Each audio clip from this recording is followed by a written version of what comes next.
मित्राच्या सेक्सी बहिणीला रूममध्ये ठोकले। मी तेव्हा माझ्या नोकरी निमित्त शहरात राहत होतो।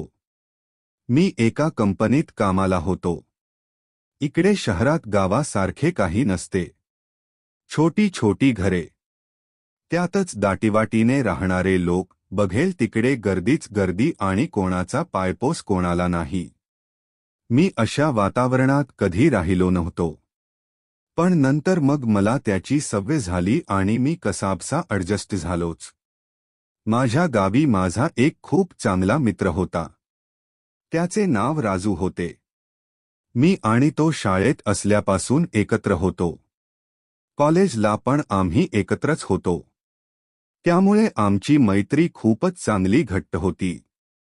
पुढे आम्ही वेगवेगळ्या कंपनीत जॉब चालू केला आणि आमची फाटाफूट झाली। तो तिकडे गावीच होता आणि मी इकडे शहरात। त्यामुळे आम्ही फक्त फोनवरच एकमेकांच्या संपर्कात होतो। तो माझ्याकडे अधूनमधून येत असे। एकदा त्याने मला फोन केला आणि तो मला म्हणाला, राकेश, अरे तुझ्याकडे माझे एक काम आहे। बोल ना राजू, काय झाले? मी म्हणालो। अरे काही नाही, प्रियाला तिकडे ॲडमिशन मिळाले आहे, तुझ्याच शहरात।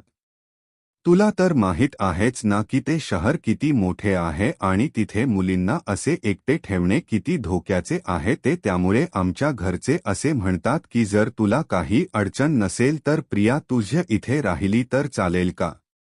म्हणजे आम्हाला काही टेन्शन घेण्याची गरज नाही। मला काय म्हणायचे आहे ते तुला समजले ना? तो मला म्हणाला। त्यावर मी म्हणालो, अरे राजू हो, मला समजले काय म्हणायचे आहे तुला ते, पण अरे तुला तर माहित आहेच की मी एकाच रूममध्ये राहतो आणि जागा पण खूप छोटी आहे। त्यातच माझे कामाचे काही फिक्स नसते। मी कधी पण येतो जातो। ती कशी होईल यात ॲडजस्ट? तिला उगीच कसे तरी वाटेल। नाही, तिला काही वाटणार नाही। हे बघ, एक तर तुम्ही काही अनोळखी नाही आहात आणि तिला मी या सगळ्या गोष्टींची कल्पना दिली आहे। ती ॲडजस्ट करून राहते म्हणाली आहे मला। तो असे म्हणताच मी मग होकार दिला। प्रिया म्हणजे राजूची बहीण, कमालीची देखणी आणि मादक। माझे आणि तिचे खूप पटायचे।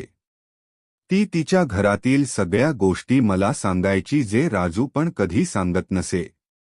दिसेला जशी ती देखणी होती तसेच तिचे शरीर पण होते।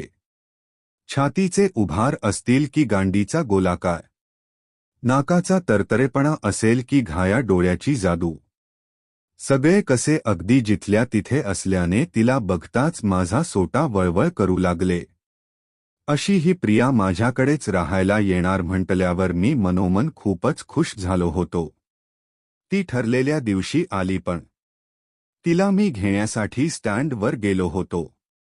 निळ्या रंगाच्या पारंपरिक ड्रेसमध्ये ती आली होती। त्या ड्रेसमध्ये पण तिची फिगर कमालीची उठून दिसत होती।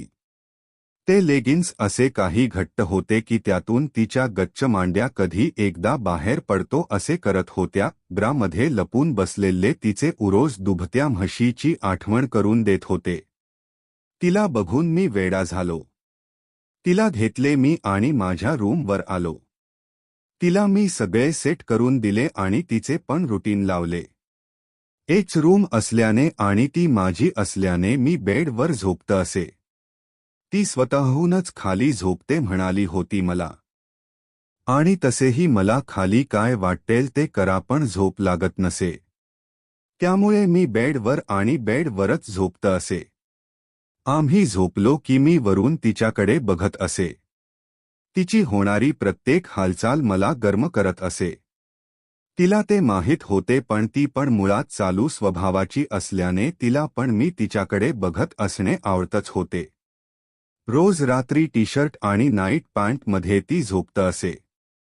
त्या पॅन्ट तिच्या निकरच्या कडा मला स्पष्ट दिसत असत आणि त्या बघून मी वेडा होत असे। झोपल्यावर तिच्या छातीची एकसारखी संथ गतीने होणारी वर खाली हालचाल, एका अंगावर झोपल्याने तिच्या बोचाचा दिसणारा गोलाकार भाग, हे सगळे बघून मला रोजच रात्री मूठ मारून झोपावे लागत असे। आम्ही आता जवळ येत चाललो होतो।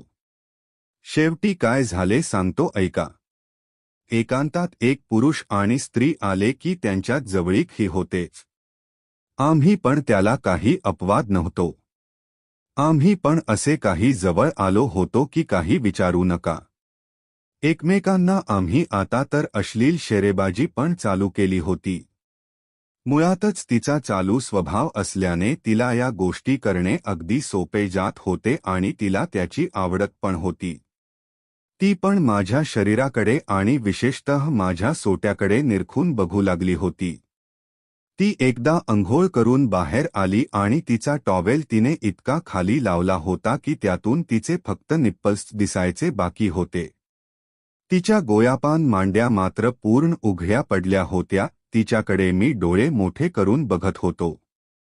आणि एखादी असती तर तिने लगेच अंग चोरून घेतले असते. पण तिने तर तसे अजिबात काही केले नाही आणि ती बिनधास्तपणे इकडे तिकडे वावरू लागली. उलट ती माझ्या डोळ्यात डोळे घालून बघू लागली आणि तिने बघता बघता तिची जीन्स आणि टी शर्ट घालता आणि ती माझ्याकडे हसत हसतच तिच्या कॉलेजला गेली. जाता जाता मला म्हणाली वेडा कुठचा असे म्हणून ती निघून गेली आणि इकडे मी माझा सोटा हलवत बसलो. त्या दिवशी ऑफिसमध्ये माझे काय केल्या कामात अजिबात लक्ष लागेना. मला राहून राहून प्रियाचीच आठवण येत होती. तिचे ते मदमस्त शरीर काही केल्या माझ्या डोळ्यासमोरून जात नव्हते. तिला कधी एकदा मी उपभोगतो असे मला होऊन बसले होते. नेमके त्याच दिवशी मला जास्त काम लागले आणि मी तिला मला येण्यास उशीर होईल म्हणून सांगितले. मी रात्री उशिरा घरी परत आलो. आत येऊन मी फ्रेश झालो आणि बघतो तर काय प्रिया माझ्या बेडवर झोपली होती. आता आली का पंचाईत? कारण मला तर खाली झोप येत नव्हती आणि हे तिला माहीत असून देखील ती वर कशी काय झोपली असेल हेच मला समजत नव्हते.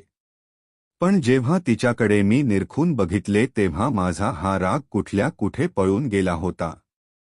ती त्या दिवशी वन पीसमध्ये झोपली होती. तिने पांघरून घेतले नव्हते आणि त्यामुळे तिच्या मांड्या पूर्णपणे उघड्या पडल्या होत्या. तिचा ड्रेस खालून इतका वर आला होता की तिची निळ्या रंगाची निकर पण मला स्पष्टपणे दिसत होती. तिच्या छातीचा घेर त्या मोठ्या गळ्याच्या ड्रेसमधून बाहेर येऊन डोकावत होता. ती त्याचवेळी एका कुशीवर झाली आणि माझ्याकडे तिची गांड आली. मी आधीच सकाळच्या घटनेने वेडा झालो होतो आणि त्यात आता हे असे. ते बघून मी हळूच तिच्या शेजारी जाऊन झोपलो आणि माझा सोटा तिच्या गांडीला लावला. तिच्या कमरेवर मी माझा हात ठेवला आणि तिच्या गांडीवरून मी माझा सोटा फिरवू लागलो. मागे पुढे वर खाली करत मी जसा माझा सोटा तिच्या गांडीवरून फिरवू लागलो तशी तिला हळूहळू जाग येऊ लागली. ती जागी होताच ती सरळ पाठीवर झाली आणि तिने मला तिच्यावर ओढून घेतले. तिला मी अक्षरशः चाटून काढू लागलो. आम्ही झटकन नग्न झालो आणि तिची छाती मी चोकून काढली. तिच्या छातीला दाबून दाबून तिला मी जमेल तितके मोठे केले. तिच्या योनीला मी मग माझ्या तोंडात घेतले आणि तिला अशी काही चाटून काढली की बघता बघता तिची योनी खूपच फुगीर आणि लाल झाली. मी मग तिचे पाय फाकवले आणि तिच्या योनीत माझा सोटा कचकन घातला. माझी कंबर मी मग जोरजरात हलवू लागलो आणि तिला ठोकू लागलो. एकसारखे जवळपास 20 मिनिटे मी तिला ठोकून काढले. आम्ही दोघे पण घामाने डबडलेले होतो. खूप वेळाने मग मी माझे सगळे वीर्य तिच्या योनीत सोडले आणि आम्ही दोघे शांत झालो.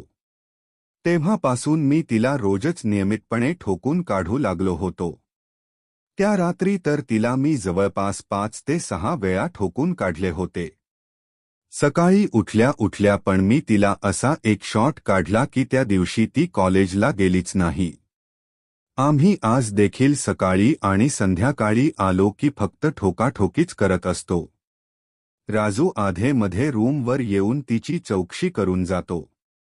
ती खूपच आनंदात तेच हे बघून तो माझे खूप कौतुक करतो.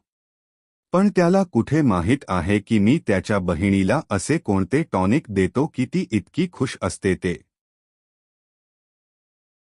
अशाच नवनवीन कथांचा आनंद घेण्यासाठी रात्रीच्या चावट कथा या चॅनेलला सबस्क्राईब करा आणि बेल आयकॉनला क्लिक करा, त्यामुळे तुम्हाला नवनवीन कथा सर्वात आधी पाहता येतील. व्हिडिओला लाईक करा आणि कमेंटमध्ये तुम्हाला कोणत्या विषयावर व्हिडिओ हवा आहे हे कळवा. सर्वात जास्त कमेंट आलेल्या विषयावर व्हिडिओ बनवला जाईल.